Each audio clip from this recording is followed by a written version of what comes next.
ভিতরে দিলের ভিতরে স্বপ্ন যুগে দেখায় দেন, ও প্রধানমন্ত্রী, ও আমার কন্যা শেখ হাসিনা, আমার কবরের ভিতরে মূর্তির কারণে শাস্তি হবে, তুই যদি এটা না চাস তাহলে আমার মূর্তিগুলো ভাঙা দে।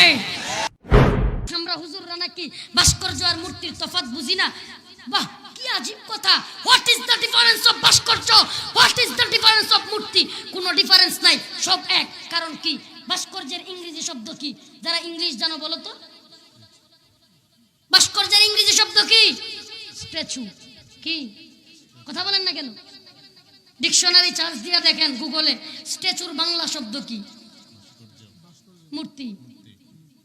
স্ট্যাচুর বাংলা শব্দ মূর্তি, মূর্তির ইংরেজি শব্দ হলো স্ট্যাচু, ভাস্কর্যের ইংরেজি শব্দ হলো স্ট্যাচু। তারা আমাদেরকে বুঝাইতে চায় যার সামনে পূজা করা হয় সেটা মূর্তি, যার সামনে পূজা করা হয় না সেটা মূর্তি না। সুস লাগে, আমাদেরকে সত্য কথাগুলো বলতে দেওয়া হয় না। কোরআনের কথা হাদিসের কথা যদি বলা না যায় তবে মাহফিলের অনুমতি নিয়ে কোনো লাভ নাই।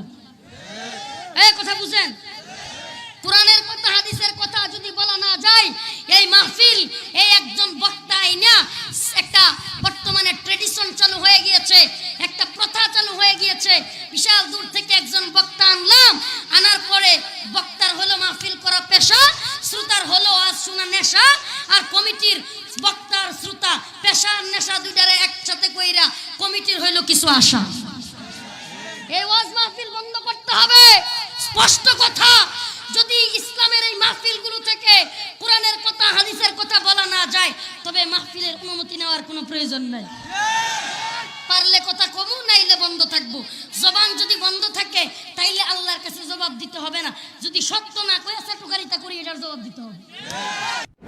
বলে কিসের সাম্প্রদায়িকতা বুঝাও? আমরা অসাম্প্রদায়িক নয়, আমরা সাম্প্রদায়িক চেতনায় বিশ্বাসী, অসাম্প্রদায়িক চেতনায় বিশ্বাসী। আমরা সাম্প্রদায়িকতা উগ্রবাদিতা লালন করি না। তবে বলতে চাই, অসাম্প্রদায়িক চেতনার দোহাই দিয়া যদি ইসলামকে বাতিল করবার কারসাজি করো তবে মনে রাখবা গার মটকে তোমরা দিবা না, আমার আল্লাহ তোমাদেরকে গার মটকায় দিবে। এজন্য বলতে চাই, যারা বলেন, আমি অনেকেই ভাবতেছেন হুজুর কি কথা বলেন জানেন, এখানে সাবেক স্বরাষ্ট্রমন্ত্রীর বাড়ি। সাবেক স্বরাষ্ট্রমন্ত্রী, আমাদেরকে দোহাই দিয়েন না। প্রধানমন্ত্রীর বাড়ির পাশে এই যে নেন, খুলে দেখায় দেই আপনাদের চেয়ারম্যান সাহেব রে, প্রধানমন্ত্রীর যে চাচাতো ভাই শেখ সেলিম সাহেব, শেখ পরিবারের সন্তান, বাচ্চু সাহেব টঙ্গিপাড়ার এমপি, টঙ্গিপাড়ার উপজেলা চেয়ারম্যানদেরকে একসাথে নিয়ে খায়া বুঝায় আসছি। যারা ভাস্কর্যের পক্ষে কথা বলতেছে, মূর্তির পক্ষে কথা বলতেছে, এরা আপনাদের হিতাকাঙ্ক্ষী নয়। ও বাচ্চু সাহেব, আপনারা পারলে আমাদের মাননীয় প্রধানমন্ত্রীকে বুঝায়েন আজকে আমরা যারা ভালোবাসি বঙ্গবন্ধুকে, আরে বঙ্গবন্ধু শুধুমাত্র আওয়ামী লীগের নেতা নয়। কথা বলেন না কেন? বঙ্গবন্ধু শুধুমাত্র আওয়ামী লীগের নেতা নয়, বঙ্গবন্ধু এ জাতির 18 কোটি মুসলমানদের নেতা। মুসলমান স্পষ্ট বলতে চাই, আমি ইতিহাসের পাতা পড়ে দেখেছি, আমি কোনো বানোয়াট কথা বলতেছি না। গোটা পৃথিবীতে যে সমস্ত নেতৃত্বের কথা গোটা পৃথিবী ইন্টারন্যাশনালি আলোচনা করা হয়, তার মধ্যে সবচাইতে আগে যে নামটা আসে সাউথ আফ্রিকার নেলসন ম্যান্ডেলা। এরপরে যে নামটা গোটা পৃথিবীতে ইন্টারন্যাশনালি সবার কাছে গ্রহণযোগ্য, সেই নামটা আমাদের বঙ্গবন্ধু শেখ মুজিবুর রহমান। সব কিছু বাদ দেন, আমি বঙ্গবন্ধুর মাজারের পাশে, সমাধির পাশে কথাগুলো বলে এসেছি। সব কিছু বাদ দেন, 1971-এ পাকিস্তানি হানাদার বাহিনী যখন আমাদেরকে মা বোনদের ইজ্জতগুলো হরণ করতেছে, তখন ইজ্জত হরণ করার সময়ে এই বঙ্গবন্ধু আমাদের এই শেখ মুজিবুর রহমান তিনি স্লোগান দিয়ে এদেশ থেকে হানাদারকে দূর করে আমাদের মা ও বোনদের ইজ্জত রক্ষা করেছেন। এটা তো মিথ্যা না? এটাও কি মিথ্যা? তাহলে এটা যদি মিথ্যা না হয় তবে তো আমি বলবো আমরাও বঙ্গবন্ধুকে ভালোবাসি। শুধু ভালোবাসি না, অবাক করা কথা বলে দেয়, জানায় দেয় আপনাদেরকে। বঙ্গবন্ধুর কবরের সামনে গিয়ে আমি দোয়া ধরেছি, আমার সহকারী আমার সাথে ছিল। আমি যদি প্রমাণ না হই, আমার প্রমাণের জন্য যদি কেউ টুঙ্গিপাড়া যাও কখনো, যা জিজ্ঞেস করবা হুজুরের সাথে শেখ পরিবারের অনেকে দোয়া করেছিল। ওই দিন বঙ্গবন্ধুর নামে মিলাদ অনুষ্ঠান চলতেছিল, সবাই মিলে দোয়া করতেছিল, আমিও গিয়ে দোয়া করেছি। কয়েকটা কথাও তাদেরকে বুঝিয়েছি, খুব হিকমতের সাথে সুন্দরভাবে বলেছি, বাবারা দেখেন আপনারা বঙ্গবন্ধুকে ভালোবাসেন, আপনাদেরকে নিয়ে দোয়া করলাম। আমার চোখের পানিগুলো আপনারা দেখেছেন, মুসলমানদের চোখের পানি কখনো মিথ্যা হতে পারে না। আমরা কান্না করেছি, বঙ্গবন্ধুর জন্য দোয়া করেছি, আরো দোয়া করব। কিন্তু এই যে ভাস্কর্যের নামে মূর্তি বানায়া রাস্তার মুড়ে মুড়ে দাঁড়ায় রাখবেন, আমরা যারা বঙ্গবন্ধুকে ভালোবাসি একটা দোহাই দিতে চাই, একটা প্রশ্ন করতে চাই, বঙ্গবন্ধুর মাথায় যদি কাক আইসা মল ছাড়ে, পায়খানা করে না করে না, এটা কি আপনার দেখতে ভালো লাগবে না আমার ভালো লাগবে? কথা বলেন না কেন? এটা কি বঙ্গবন্ধুর সম্মান হবে না অসম্মান? এই নরমাল যুক্তিটা তো বুঝে আসে, কোরআন হাদিসে স্পষ্ট আসছে, যদি কোনো ব্যক্তির প্রতিকৃতি বা ভাস্কর্য বা মূর্তি বানানো হয়, আবার আমাদেরকে সুন্দরভাবে যুক্তি দিয়ে ওরা বুঝাইতে চায় আমরা হুজুররা নাকি ভাস্কর্য আর মূর্তির তফাৎ বুঝি না। বাহ, কি আজীব কথা! What is the difference of ভাস্কর্য, what is the difference of মূর্তি? কোনো ডিফারেন্স নাই, সব এক। কারণ কি? ভাস্কর্যের ইংরেজি শব্দ কি? যারা ইংলিশ জানো বলো তো, ভাস্কর্যের ইংরেজি শব্দ কি? স্ট্যাচু।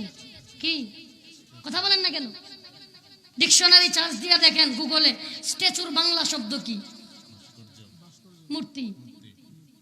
স্ট্যাচুর বাংলা শব্দ মূর্তি, মূর্তির ইংরেজি শব্দ হলো স্ট্যাচু, ভাস্কর্যের ইংরেজি শব্দ হলো স্ট্যাচু।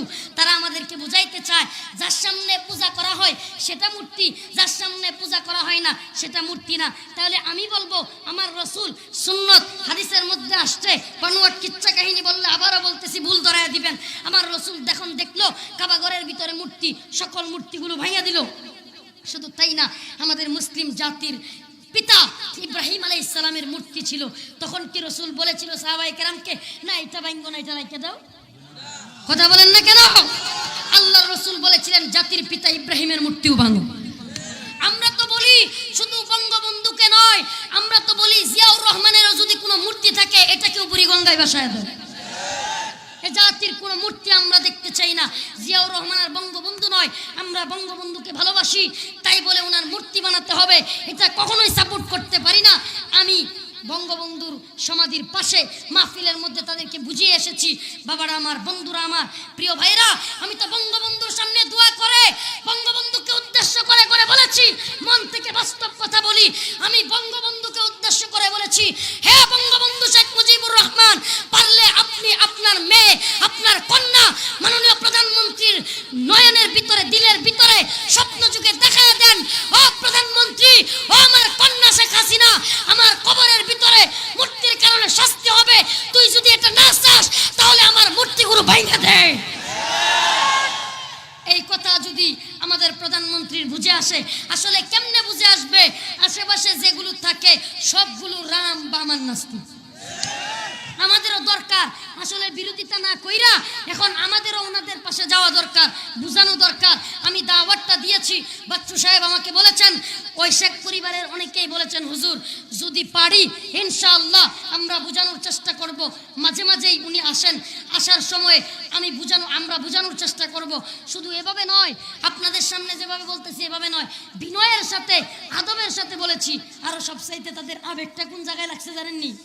যখন দেখছে হুজুর বঙ্গবন্ধুর মাজারের সামনে দুয়া ধরে কান্দা দিছে, সবাই অবাক হয়ে গেছে।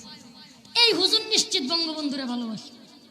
তাদের এই বিশ্বাসটা আমি অর্জন করতে পেরেছি, যেজন্য তারা আমার কথাগুলো বুঝেছে, আমিও বুঝাই আসছি। প্রিয় বাবারা আমার, বন্ধুরা আমার, আজও তোমাদেরকে বুঝাইতে চাই, তোমাদেরকে বলতে চাই, তোমরা আওয়ামী লীগ করো, তোমরাও মুসলমান আমাদের ভাই। কথা বলেন না কেন?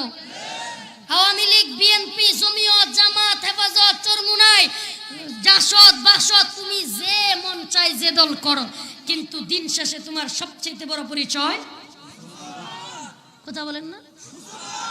নাকি আওয়ামী লীগ আগে নাকি মুসলমান আগে? বিএনপি আগে না মুসলমান আগে?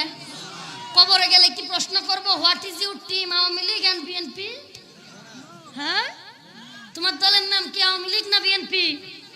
কি চেয়ারম্যান সাহেব প্রশ্ন কি করবে, আওয়ামী লীগ না বিএনপি? নাকি বলবে তুমি মুসলমান নাকি হিন্দু? তোমাকে বলবে।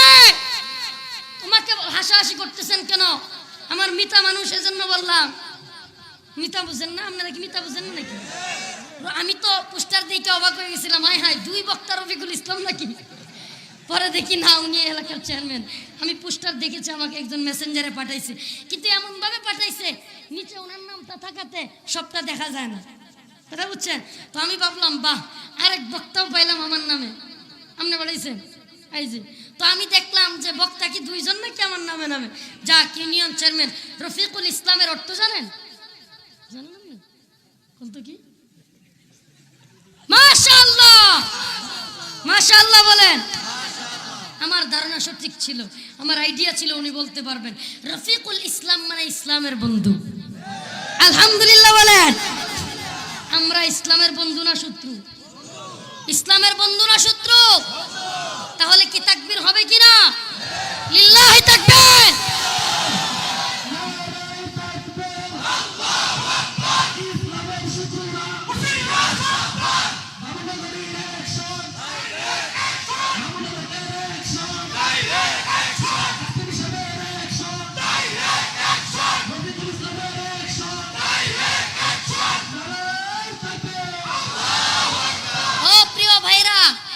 আজ কথা বলার মতো অবস্থান নাই। আচ্ছা বলেন তো, কোরআনের মধ্যে জিহাদ আছে না নাই? জঙ্গিবাদ আর সন্ত্রাসবাদ আছে? জঙ্গিবাদ আর জিহাদ কি এক? আপনারা কি বুঝেন এগুলো? জঙ্গিবাদ আর জিহাদ কি এক? জঙ্গিবাদ সন্ত্রাসবাদ হয় কি জন্য? মানুষের মধ্যে উগ্রতা ছড়ায় দেয়, এলাকার মধ্যে অশান্তি সৃষ্টি করে, সমাজের মধ্যে অস্থিতিশীল পরিস্থিতি তৈরি করে। আর জিহাদ কি করে? জিহাদ জঙ্গিবাদ সন্ত্রাসবাদকে খণ্ডায় দিয়া যারা জুলুম করে, মানুষের উপরে নির্যাতন করে, এগুলোকে উৎখাত করে দিয়া জিহাদের মধ্য দিয়ে আল্লাহর রাসূল যেভাবে মক্কায় শান্তি প্রতিষ্ঠা করেছেন, বর্তমানেও যদি জিহাদ করার প্রয়োজন হয়, জিহাদ করতে হয়, ময়দানে অবতরণ হয়ে জিহাদের জন্য কে কে প্রস্তুত আছো?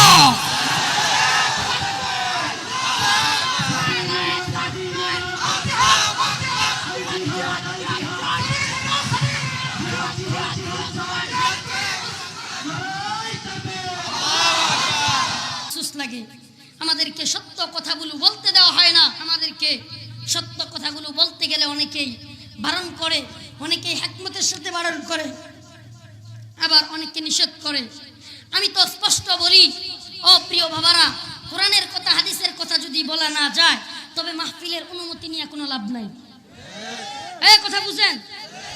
কোরআনের কথা হাদিসের কথা যদি বলা না যায়, এই মাহফিল, এই একজন বক্তা আইনা একটা বর্তমানে ট্রেডিশন চালু হয়ে গিয়েছে, একটা প্রথা চালু হয়ে গিয়েছে।